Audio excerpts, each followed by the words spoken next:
오늘 본문은 아주 간단해요. 그렇죠? 만나를 먹이신 하나님 거기에 초점을 두고 있어요. 16장을 초점으로 해서 하나님께서 만나를 공급하셨는데 요구하신 것이 무엇인가 하는 거예요. 요구하신 것이 하나님께서 이스라엘 백성들에게 만나를 공급하시면서 해서는 안 될 일과 해야만 하는 것에 대한 말씀을 나누세요.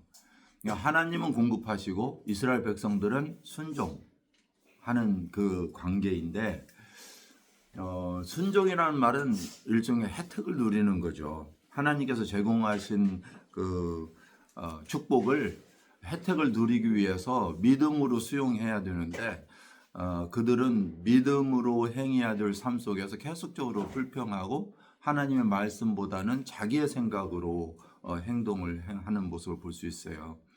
이러한 부분이 바로 저희들이 오늘 배워야 될 부분인 것 같아요. 그죠? 그래서 특별히 이제 15장에서 18장 전체적 말씀이고요. 우리가 공부하면서 항상 알아야 되는 건 뭐냐면 그 장수가 16장을 공부한다고 16장에서 끝나는 게 아니다는 사실이에요. 그래서 앞에 보면 배경이라는 게 있어요. 본문 배경. 이제 교재 보시면 그렇죠? 그 본문 배경을 반드시 읽으셔야 돼요. 거기에 해당되는 그 과정을. 그래서 오늘은 15장에서 18장까지예요. 15장에서 18장까지고요. 다음 주는 7과를 한번 펴보시면 51페이지예요. 7과를 펴보시면 본문 배경 이해, 그래서 19장에서 23장이에요. 이것을 읽고 중점적으로 딱 20장 20절에서 17절까지를 중심으로 공부한다. 이런 것이에요. 다음 주 것이. 그런데 보시면은 교재 자체는 뚜리 메인 포인트로 딱딱딱 나눠져 있잖아요. 오늘도 그래요. 그래서 그 내용 속에서 무엇을 이 교재를 통해서 우리가 배워야 되는가 하는 것은 뚜리 메인 포인트예요. 그런데 이제 제가 그걸 중심으로 해서 설명을 하고 있는데 교재를 보세요. 교재를 보시면 첫 번째 공급하심, 그렇죠? 44절. 44페이지, 그 다음에 46페이지는 하나님의 지시, 하나님의 지시가 있고, 그 다음 47페이지에는 추가 공급, 하나님께서 음식 만나만 내린 것이 아니라 물까지도 주셨다 하는 내용으로 이렇게 전개해 나가요. 그렇기 때문에 우리들이 공부하는 이 교재를 충분히 활용하셔서 여러분들이 이렇게 습득하시면 좋을 것 같아요.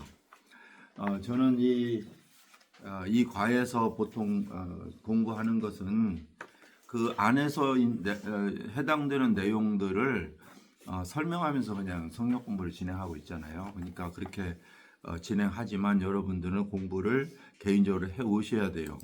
왜 제가 이걸 강조하느냐면 여기 와서 듣는 것도 중요하지만 여러분들이 준비하는 과정 속에서 개인적으로 배우는 게 참 필요해요. 하나님은 하나님의 백성들에게 개인적으로 말씀을 통해서 말씀하시고 공급하세요. 그래서 성경은 말씀은 생명의 양식이라고 이야기하잖아요. 예수님께서 말씀하시기를 사람이 떡으로만 사는 것이 아니라 하나님의 말씀으로 사는 것이다. 이렇게 이 그리스도인의 삶의 원동력은 말씀에서 온다라고 말하고 있는 거예요. 그런데 시편에 보면 시편 기자는 내가 일정한 음식보다 하나님의 말씀을 더 사모했다 이런 말씀을 해요. 그 말은 뭐냐면 양식과 하나님의 말씀을 비교할 때 하나님의 말씀이 나를 살린다는 거예요. 나를 살려요.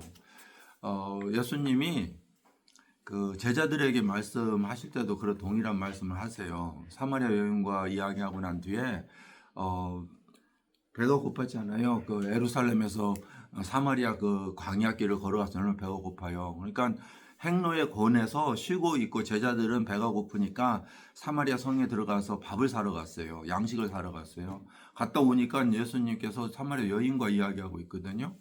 유대인이 사마리아 여인하고 이야기하고 있지만 특히 여자하고 이야기하고 있지만 제자들은 묻지 못했어요. 그리고 나서 여자가 떠나고 나니까 제자들이 예수님 와서 잡수세요. 양식을 사왔어요. 이렇게 이야기하니까 나는 배부르다 그래요. 그럼 제자들이 밥 벌써 식사하셨나? 누가 갖다 줬나? 이렇게 생각하죠. 그러니까 예수님이 제자들이 뭐라고 이야기하냐면 나에게는 다른 양식이 있다. 그 양식이 무엇을 이야기하고 있냐면 하나님의 말씀을 준행하는 것이라고 그 요한은 해석을 해줘요. 거기에. 그러니까 우리가 일정한 양식으로 삼는 것은 하나님의 말씀이어야 되고요. 그 말씀이 우리에게 떨어지면 우리는 거기에 순종하는 것이 우리의 양식으로 삼아야, 우리의 삶의 원동력으로 삼아야 된다는 거예요. 그러한 삶을 살 때 우리가 세상을 살아가는 힘이 생긴다는 거예요. 그런데 그 주중에 여러분 성경 공부를 제가 이렇게 해석하는 것이 제가 좀 염려가 되는 건 뭐냐면 이것으로 만족하지 않을까 하는 생각이 들어서 그래요. 꼭 준비하세요. 다른 반은 준비하고 질문하거든요.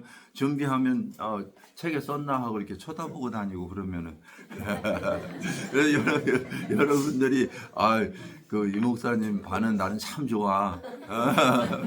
질문도 안 하고 이렇게 들으니까 그 리더 모임에서도 목사님은 질문도 안 하고 그냥 설명만 한다면서요. 이렇게 아닌가요? 네. 자, 서론이 길었습니다. 그 출애굽 사건은 여러분들이 이미 지금까지 공부한 바대로 이스라엘 백성에 대한 하나님의 주권적 구속 역사다. 이게 제목이에요. 그렇죠? 출애굽기의 총 제목이에요. 아브라함의 자손이 그 약속에 따라서 애굽에 들어가게 되죠. 물론 3대에 걸쳐서 요셉 때에 가게 됐죠. 그곳에서 400년이 4대, 100년, 4대가 흘러가면서 자손이 약 200만 정도, 성인 남자만 60만이라고 기록되어 있으니까 추측이에요.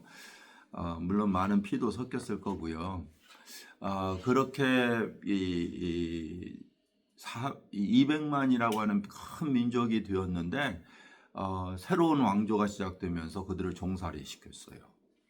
그 고역에서 고통하고 신음하는 소리를 하나님이 알고 계셨고 보고 듣고 계셔서 하나님이 결단을 내리셔요.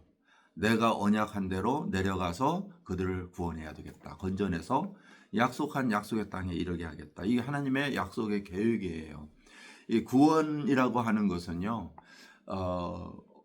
그 고난, 고통, 어려운 환경에 있는 자를, 이 환경을 일부로부터 건져내는 걸 구원이라고 그렇게 이야기하죠. 그렇죠? 그러니까 구원은 당하는 사람이 하는 게 아니에요. 많은 사람들이 오해하는 게 기독교의 구원은 내가 무엇인가 해야 된다고 생각해요. 아니에요. 할 수 없는 존재라는 사실을 인식하는 게 첫 번째예요. 이스라엘 백성들은 자기들의 자신의 상태를 어떻게 인식했느냐면 종으로 있다는 사실을 인식했어요. 끊임없이 고통 속에 살아야 되는 거예요. 주어진 삶이에요. 구원은 자기가 어떤 상태를 인식하는 데서 비롯돼요. 그러나 구원하시는 것은 하나님 일부로부터 하는 거예요. 이게 우리의 일상 삶 속에서 볼 수 있는 거죠. 그 다음에 두 번째는 구원은 그 능력이, 구원할 능력이 있어야 돼요. 그렇지 않겠어요? 그렇죠? 그래서 하나님이 인간을 구원하신다는 거 하는 것은 인간이 죄와 허물로 죽었다는 그 절박한 상태, 죄에 노예되어 있다는 그 신음, 그것을 하나님이 알고 보고 듣고 계셨다는 사실부터 출발하고요. 그래서 하나님께서 친히 내려오셔서 자기의 언약에 따라서, 이 언약이라고 하는 것은 뭐냐면요, 자기의 맹세하신 대로, 그런 말이에요. 하나님은 자기 스스로 맹세했어요. 맹세란 더 큰 자에게 하는 거예요, 작은 자에게 하는 거예요. 성경에 너희는 함부로 맹세하지 말아라 이렇게 이야기하잖아요. 그러면서 하나님께서는 더 큰 자가 없기 때문에 자기 자신에게 맹세하셨다는 거죠. 우리가 흔히 맹세할 때 어떻게 해요? 우리 조상을 두고 맹세하거나 우리 하나님을 두고 맹세 이렇게 하잖아요. 그런데 하나님은 더 자기보다 큰 분이 없으니까 어떻게 자기 스스로에게 맹세하신 거예요. 내가 이렇게 하겠다. 그것을 성경에서는 예정이라고 불러요. 우리 흔히 예정 들어봤잖아요. 그죠?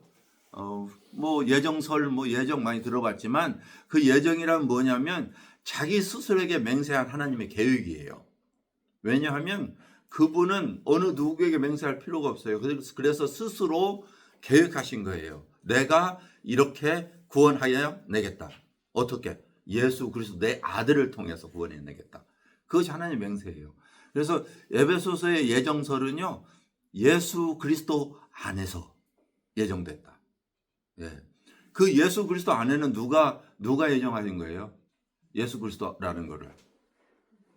예? 예수 그리스도라는 누가 예정했어요? 예수 그리스도라는 방법을 통해서 해야 되겠다고. 하나님이 하신 거예요. 그래서 하나님의 예정설인 거예요. 우리가 많이 오해하는 건 뭐냐면 이거예요. 하나님이 나를 예정하셨다. 창세전에 나를 어머니 뱃속에 그렇게 나로 초점을 많이 맞추게 되어 있어요. 이 시대는. 왜 그래요? 이 시대가 개인주의적인 시대가 변했기 때문에 그래요.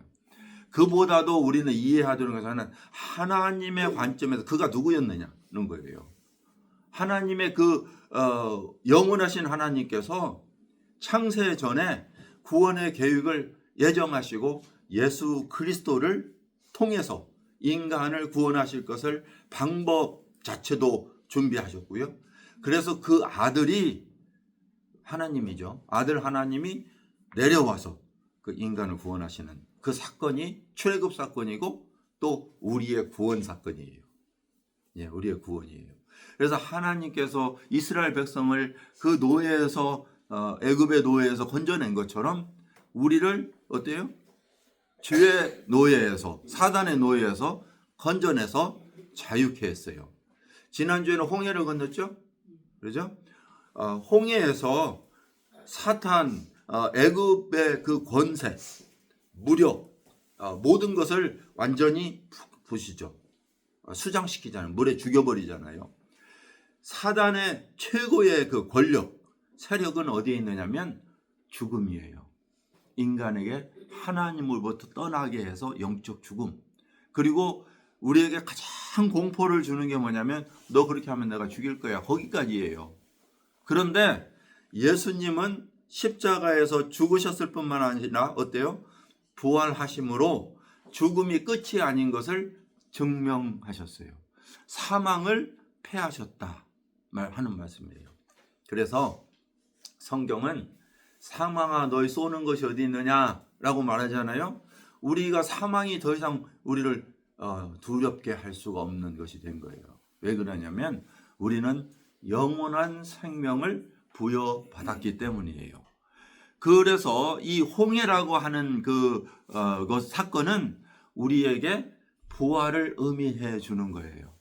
이제 더 이상 죽음이 없다. 우리에게 대적이 되었던 사탄이 십자가에서 소멸되었다. 더 이상 그들이 우리에게 너는 죽을 수밖에 없는 존재야. 더 이상 생명이 없어라고 정죄할 수 없는 그러한 신분이 되었다. 이것이 바로 홍해 사건이에요. 그러면 이제 이스라엘 백성들은 홍해를 건너서 새로운 출발을 하게 돼요. 근데 새로운 출발을 하는데 제일 먼저 도착한 곳이 어디냐면 마라의 쓴물이에요. 그곳에서 불평하게 했죠. 하나님께서 어떻게 했어요? 마라의 쓴물을 단물로 바꿔주셨어요. 그것뿐만 아니에요. 그 뒤에 그들이 출발해서 엘렘이라고 하는 곳에 70주의 종려나무가 있는 큰 오아시스를 만나요. 하나님은 이렇게 구원받은 성도들을 어디로 인도하시냐면 때로는 쓴물로 때로는 단물로 인도하신다는 말씀이에요. 때로는 일이 형통치 못할 때도 있다가 때로는 일이 잘 될 때도 있어요. 그래서 이 두 가지를 하나님이 병행케 하셨다. 이렇게 전도서는 이야기해요. 하나님이 모든 것을 형통하게 하시기도 하고 어떤 때는 곤란에 빠지기도 하게 하신다는 거예요. 그래서 하나님의 일을 인간이 측량치 못하게 하셨다는 거예요. 잘 될 때는 어때요? 영원히 잘 될 것 같잖아요. 여기 골프 치시는 분 계시나요? 몇 분 계실 건데 오늘 잘 쳐지면은 내일도 잘 쳐질 거라고, 영원히 잘 쳐질 거라고 이렇게 생각한단 말이죠. 예, 그 큰 착각이잖아요. 예. 그런데 오늘 안 되면 또 내일도 안 될 거라고 생각하는 거예요. 그게 인생이잖아요, 그죠? 인생. 그러나 하나님은 이렇게 이야기해요. 고통 중에 있느냐 기도할 것이요. 예. 형통하면 즐거워해라. 형통하면 즐거워해라. 이것을 하나님이 인간에게 주어 즐기게 하셨다는 거죠. 이 두 가지 삶이 우리 이 인생에게 주신 그리스도인에게 있는 삶이에요. 때로는 험난한 길로 인도하시고 때로는 어때요? 고통의 길로 인도하세요.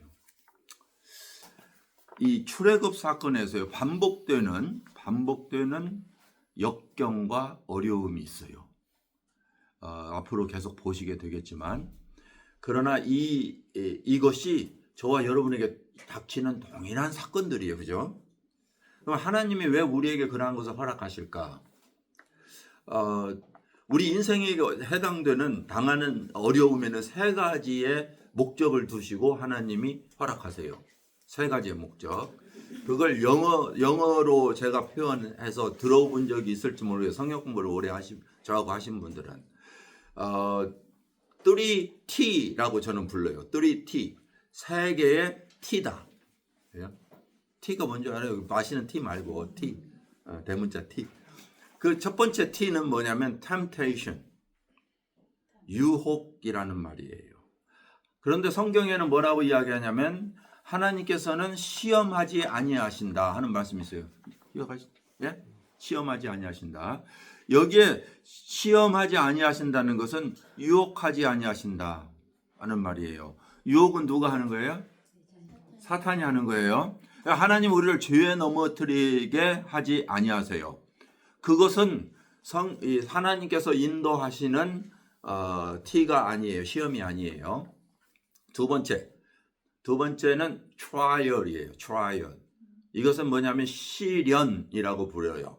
우리 한국 성경에는 전부 다 시험으로 돼 있어요. 그래서 혼돈하기가 쉬워요. 너희가 여러 가지 시험을 만나거든 온전히 기쁘게 여겨라. 이 시험은 너희를 연단하여서 온전한 인내를 갖추게 하려 합니다. 기억하세요, 이 말씀. 이 시험은 무엇이냐면 불로 연단하는 용광로와 같다는 의미예요. 그래서 세상을 살아가면서 우리에게 반복되는 어려움이 있으면 이것이 사탄이 주는 유혹에 죄에 넘어지게 하는 것인지 혹은 이것이 나를 연단시키는 것인지를 우리는 살펴봐야 돼요. 이해되셨죠? 어린아이들이 태어나서 학교를 보내면 매일처럼 감기 걸려와요. 그렇죠? 감기 걸려오고 또 나왔고 또 감기 걸려오고 이렇게 시간이 흐르면 초등학교에 가서 안 아파요. 예, 면역이 생겨가지고 안 아파요. 그것은 무엇을 의미하냐면 반복되는 감기로 인해서 연단되어져 가는 것이에요. 예, 그래서 이러한 시련이 있다는 것. 세 번째 T는 테스트예요. 테스트는 왜 하느냐? 대표적인 예로 아브라함에게 하나님께서 그를 시험하려 하사 이런 말씀이 있어요. 왜? 네가 나를 섬기는지 알고 싶다 이런 말이에요. 확인하기 위해서. 예. 그래서 우리에게 주어지는 여러 가지 어려움이 있을 때 이 세 가지로 구분된다는 사실을 인식하시고 하나님께서 나에게 왜 이것을 주셨지? 라고 질문하셔야 돼요. 예. 어린아이가 문제가 있어요. 부부간에 문제가 있어요. 경제적 어려움이 있어요. 여러 가지 이 환경의 문제들이 닥치면 하나님께서 이 과정을 통해서 지금 무엇을 말씀하시나? 여러분의 환경 속에 잘 돼요. 그러면 기뻐하세요. 즐기세요. 이거 불안해요. 이럴 필요 없어요. 이래도 되나? 그럴 필요 없어요. 하나님이 주신 시간이에요. 위로하시는 시간이에요. 나를 지금 오아시스로 인도하신 거예요. 네. 그러한 삶에서 하나님께 찬양하는 시간이죠. 물론 실현당한다고 찬양하지 않는 건 아니에요. 여러분 시편을 읽어보시면 그 공경 중에서 하나님을 발견하고 찬양하는 시가 주옥 같은 시잖아요. 그러니까 우리는 어느 환경 속에서도 하나님을 경험할 수 있고 하나님을 인식할 수 있고 하나님을 찬양할 수 있는 거예요. 그것이 우리의 창조된 목적이죠. 네. 자, 그래서 이제 인도된 곳이 어디냐면 3개월 만에 다음 주인데요. 3개월 제가 지금 벌써 다음 주 준비하고 있으니까 3개월 이야기하고 있습니다. 광야로 다시 이렇게 더 출발하면서 이제 음식이 떨어졌어요. 가지고 온 무교병도 떨어졌어요. 내가 준비한 것이 바닥났다 그 말이에요. 인간의 한계가 온 거죠. 때로는 우리가 그런 생각을 해요. 이 정도면 됐지. 근데 아니잖아요. 그런 환경들이 닥치고 부족한 게 느껴질 때, 그때 우리 안에 불평이 생기기를 차라리 그때가 좋았지 하는 생각이 난다 그 말이에요. 안 믿었으면 어땠을까? 그런 생각도 나고요. 옛날 같으면 이렇게 했을 텐데 왜 믿어가지고 이런 것이 바로 뭐예요? 이 출애굽의 한 애굽 백성들의 그 불평이었던 거죠. 그래서 하나님께서 모세에게 약속을 하세요. 내일 너는 이상한 것을 발견할 거야. 아침에 나가보면 이상한 걸 발견하는데 거기에 이슬이 내리고 그 이슬이 말릴 때 하얀 그 가루 같은 것이 있을 텐데 그것을 거두어다가 구워 먹고 삶아 먹고 해라. 그렇게 이야기해요. 근데 그 너희들이 불평하는 고기는 내가 그냥 침을 날 때까지 먹여줄게. 그리고는 메추라기를 3일 동안 먹을 만큼 보내줬어요. 얼마나 질렸겠어요. 막 그 광야에서 새떼를 막 물어다가 막 진에 떨어져서 먹게 했으니. 자, 그러한 사건이 공급하셨다는 거예요. 자, 우리는 때로 우리의 환경 속에서 이루어지지 않는 그러한 것에서 불평이 있습니까? 그리고 한번 뒤돌아보라는 거죠. 자, 만나와 메추라기를 제공하시고 하나님께서 이제 질문하시는 것인데요. 만나라는 뜻은 여기에 제가 기록해 드린 대로 만후라는 히브리어에서 나왔는데요. What is it? 무엇이지? 이런 말이에요. 한 번도 본 적이 없어요. 깜짝 놀란 거죠. 하나님의 공급하심은요, 이렇게 기대하지 않은 데서 이루어져요. 이것을 40년 동안 아침마다 주셨어요. 40년 동안. 얼마나 신실하세요. 그러죠? 하나님께서 우리를 구원하시고 내가 너의 삶 속에 모든 필요를 데일리 브레드를 책임지겠다 하는 약속 아니에요? 책임지겠다. 그래서 예수님은 무엇을 먹을까, 무엇을 입을까, 무엇을 마실까 염려하지 마. 이렇게 말씀하시는 거죠. 그런데 이스라엘 제자들이 이제 예수님의 그 산상보험을 들었어요. 너희는 무엇을 먹을까, 무엇을 마실까, 무엇을 입을까 염려하지 마. 이런 것들은 믿지 않는 사람들이나 구하는 거야. 이방인들이 구하는 거야. 하늘에 계신 아버지께서 너희 필요를 다 하시느니라. 그러면서 들에 핀 백합화를 봐라. 산에 있는 나는 새를 봐라. 수고도 않고 길쌈도 않지만 그 하나님께서 솔로몬의 영광보다 더 아름다운 영광을 주지 않느냐. 꽃이 얼마나 아름다우냐. 이렇게 이야기를 하시잖아요. 그죠? 그런데 그 이야기를 들은 그 제자들에게 광야에서 이제 한 5천 명의 어른들이 말씀을 듣다가 배가 고파서 줄여 있었어요. 배가 고파. 밤은 해는 저물어 가는데 이거 음식은 줘야 되잖아요. 그러니까 예수님께서 야 먹을 것 좀 쟤네들한테 줘라. 이 사람들한테 줘라. 이러니까 어디서 이 많은 사람들을 사다 먹입니까? 지금처럼 배달 문화가 있어서 짜장면 5천 그릇 그러면은 탁 배달하고 5천 그릇 될지는 모르겠지만 말이죠. 그러면 좋잖아요. 근데 광야에서 그것도. 예. 그런데 제자들은 머리가 얼마나 빨리 돌아가는지 딱 눈으로 계산하면 5천 명 어린아이까지 여자까지 합치니까 이 정도면 200데나리온 되지 않을까? 그러면 최소한은 되지 않을까? 200일 그 200일에 뭐예요? 그 품삯. 예. 어치를 사야 돼요. 여러분. 200일로 치면 7달 월급을 한 끼를 위해서 제공해야 된단 말이에요. 이게 가능이나 하냐고요. 그렇죠? 그런데 예수님께서 가르쳤잖아요. 염려하지 마. 그런데 이제 안 된다는 거예요. 불가능하다는 거죠. 그러니까 들은 신앙과 현재 나에게 요구되는 신앙이 안 맞는 것은 믿음이 아닌 거예요. 믿음이란 뭐예요?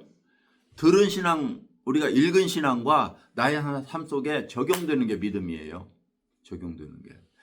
그래서 예수님께서 너희 가진 게 뭐야? 그리고 부탁한 게 뭐예요? 가지고 온 게 보리떡 5개와 물고기 2마리였어요. 그걸 가지고 먹이셨나요? 안 먹이셨나요? 먹이셨어요. 하나님은 불가능이 없으시다. 하나님은 떡을 주시는 분이시다. 200만의 군대를 40년 동안 먹이신 하나님이야. 그거 왜 몰라? 출애굽을 너희 조상이 광야에서 먹였다면서. 그런데 왜 내가 하나님이라는 것을 너희들은 믿는다고 하면서 왜 안 믿어? 이거였어요. 제자들은요, 그거 알고 나서 바로 또 믿었을까요? 사람들은요. 예수님이 갈릴리 건너로 배 타고 안 가셨지만 제자들을 보내니까 사람들은 예수 찾으러 그 다음날 찾아오고, 그 다음에 또 저 갈릴리 건너에 나타나셨다니까 또 거기까지 따라왔어요. 예수님 뭐라고 하는지 아세요? 너희들은 나를 믿기 때문이 아니라 먹고 배부른 까닭이다. 이 육신적 필요를 채우기 위해서 쫓아다니는 신앙인들, 종교인들. 그래서 오늘날 교회에 많은 사람들이요, 하나님의 존재와 그분과 동행하는 나의 아버지 되심과 주님 되심으로 섬기는 그리스도인이 있는가 하면 나의 부족한 것을 채워주시는 하나의 신으로 여기고 찾아오는 기복적 신앙, 이렇게 달라져요. 하나님은 선인과 악인에게 햇빛도 주시고 양식을 주시고 허락해 주시는 분이시지만 우리가 가져야 될 신앙의 목적, 신앙의 목표는 나의 아버지 되신 나의 왕이신 그 하나님, 하나님의 백성으로 하나님의 자녀로 믿음으로 살아가는 것이 신앙인 거예요. 믿음으로 살아가는 것이. 그래서 그것이 바로 이스라엘 백성을 애굽 땅에서 구원한 목적이고 우리가 죄와 허물에 죽었던 사단의 손에서 건짐을 받아 하나님의 자녀가 된 이유인 거예요. 하나님께서는 신실하게 공급하시겠다고 오늘 약속하세요. 그럼 여러분의 믿음은 어디에 있어야 될까요? 맞아. 나의 평생의 여호와의 신실하심과 선하심과 인자하심이 정녕 나를 따를 거야. 그러므로 나를 푸른 초장으로 잔잔한 물가로 인도하실 거야. 그러므로 나는 부족함이 없어. 이러한 믿음으로 살아가는 것이 그리스도인인 거예요. 그렇지 않겠어요? 자, 그럼 이스라엘 백성들에게 지시하세요. 뭐라고 하냐면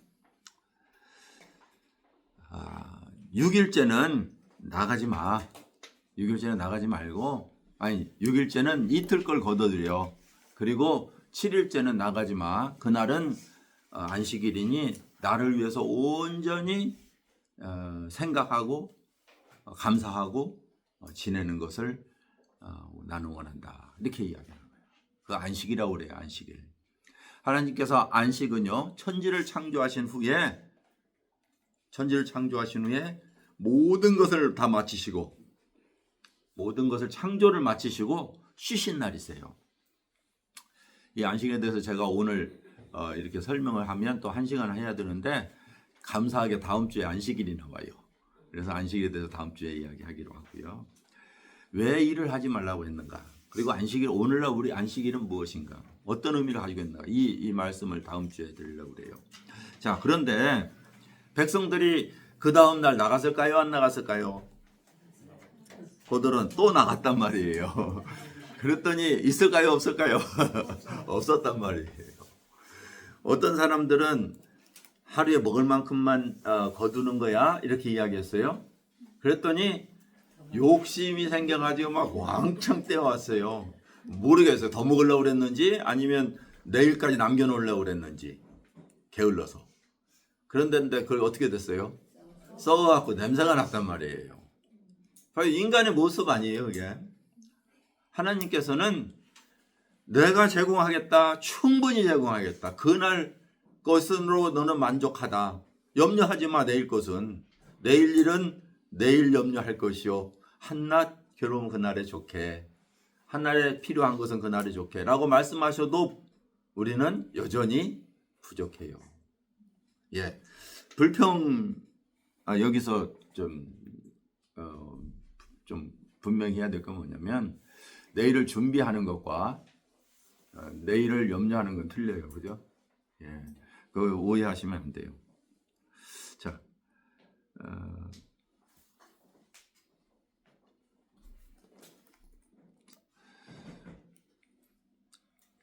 그래서 제가 수요만큼 거두라 하는 많이 거둔 사람도 남은 게 없고요. 적게 거둔 사람 적게 없이 그냥 자기의 배에 딱 맞게 거뒀다는 거예요. 그게 참 신기한 거죠. 예, 그리고 이제 먹을 만큼만, 필요한 만큼만 거두라. 그리고 아침까지 남겨두지 말라. 전날보다 2배를 거두고 안식일은 거두지 말아라. 그런데요, 2배를 거뒀는데 그날만큼은 또 안 썩어. 이게 놀라운 거 아니겠어요? 그래서 중요한 것은 우리의 삶 속에 욕심을 버려야 되고 우리의 필요를 채우시는 하나님께 믿음을 두어야 된다는 사실이고요. 우리의 부족함을 통해서 하나님을 의지하게 되고 신뢰하게 된다는 것을 가르쳐 주시는 거예요. 그뿐만 아니라 매일의 삶 속에서 요구되는 지속적인 믿음. 하나님은 오늘도 우리에게 신실하시고 공급하시는 분이시다 하는 거예요. 이렇게 하신 것은 무엇이냐면 그들이 나를 신뢰하나 안 하나 알고자 했다라고 요한복음에 6장에 예수님께서 말씀하고 있어요. 그러나 인간의 그 질성은요, 계속적으로 반복해서 불순종하죠. 자, 그 다음번에 17장 1절에서 6절까지가 신광야에 도착한 다음에 물이 없어요. 물이 없어요. 자, 하나님께서 물 있는 곳으로만 인도하실 수 있을까요? 없을까요? 있었겠죠. 근데 왜 또 물 없는 곳으로 또 데려갔을까? 우리는 그것을 생각할 수 있겠죠.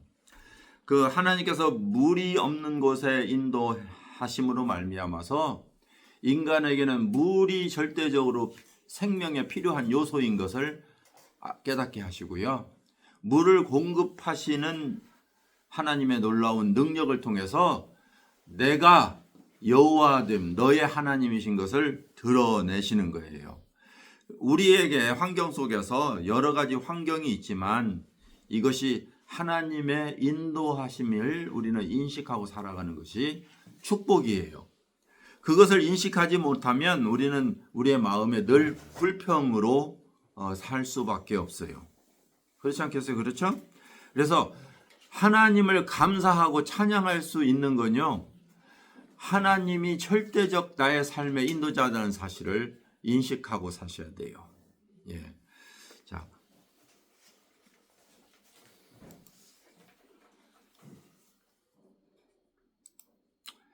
백성들은 불평했고요, 원망했어요. 그래서 마치 백성들은 모세를 돌로 칠 그 찰나에 있었죠. 하나님께서 그들에게 물을 공급하시는데 어떻게 하셨어요?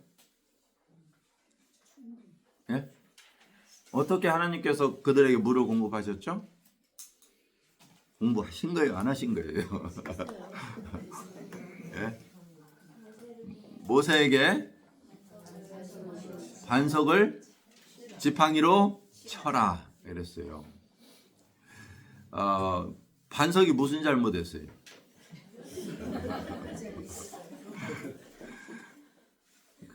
그런데 그냥 하나님이 반석 밑에서 물을 내면 되잖아요. 그런데 하나님께서 굳이 모세에게 지팡이로 반석을 치라는 거예요. 이것이 결과는 뭐였어요? 결과는 반석이 쫙 쪼개지더니 시내가 흘렀어요. 그리고 그들에게 생명을 주는 거예요. 물을 마시 흡족할 수 있는 물을 낸 거예요. 이것을 바울 사도는 고린도 6장에서 이렇게 설명해요. 모세에게 얻어맞은 반석은 곧 예수 그리스도다. 이 모세는 무엇의 대표자죠? 예, 율법이에요. 이 지팡이는 심판을 의미하는 거예요. 그러니까 이 모세가 지팡이로 이 법으로 딱 때려갖고 깨 부순 건 누구다? 예수라는 거예요. 예수가 얻어맞음으로 율법의 지팡이로 심판 내려침으로 우리는 영원한 생수를 얻게 되었다는 사실이에요. 얼마나 놀라운 사실이에요. 그죠? 그래서 하나님께서는 예표로 우리에게 정말 하나님께 어떠한 계획으로 우리에게 생명을 주신 걸까를 계속 지속적으로 이끌어 나가시고 있어요. 그러면 만나는 무엇을 의미할까요? 만나는